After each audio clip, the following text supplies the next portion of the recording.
paying terrorists for murder. And if we will find such a partner, such a Palestinian partner, we will work together to have peace.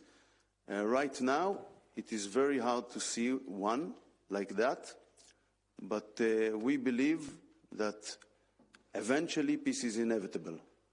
Eventually, peace is inevitable. But peace cannot be based on illusions or dreams.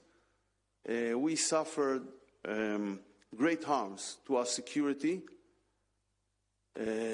from things we had done in the 90s and a decade afterwards. Our withdrawal from Gaza Strip and large parts of Judea and Samaria, what some call the West Bank, caused us a tremendous problems of security. So we need to find a way that will bring peace with security. Děkuji, máme prostor na poslední otázku. Agentura Reuters. Yeah. Hello, Jason Hobbit from Reuters. I'd ask in English if I could. I wanted to ask about the ICC warrants and whether, Prime Minister Saar, please, if Israel has already officially appealed the decision, or how soon do you expect to do so? And if you could just also speak a little generally on the main arguments in the appeal. And for Minister Lipavsky, if just curious if in the appeal process, if there's some sort of official mechanism for the Czech Republic to provide any support to the appeal. Thank you.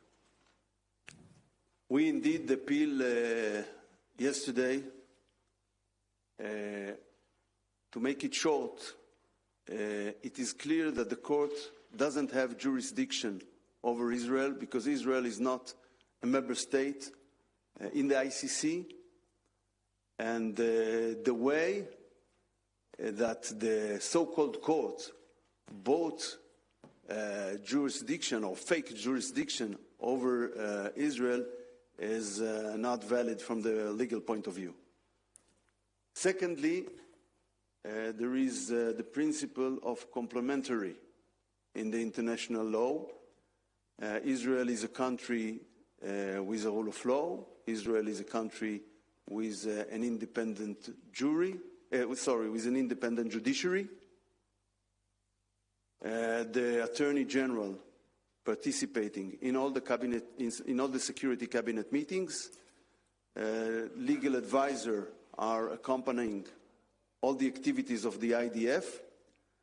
And of course, when there is suspects to violations of human rights, there are independent investigation and, if it is needed, also indictments.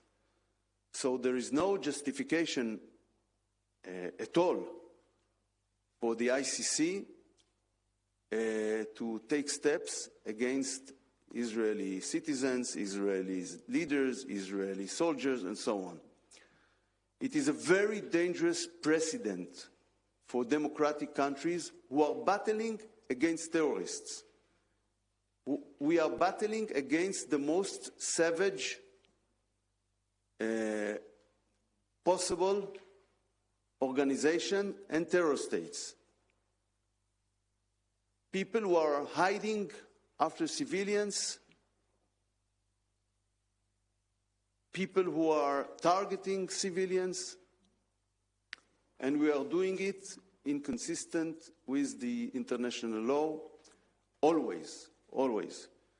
So altogether, it is a very poor decision. It will undermine the role of the ICC. You can hear criticism also from our friends in the Czech Republic, but you can also hear the voices from Washington.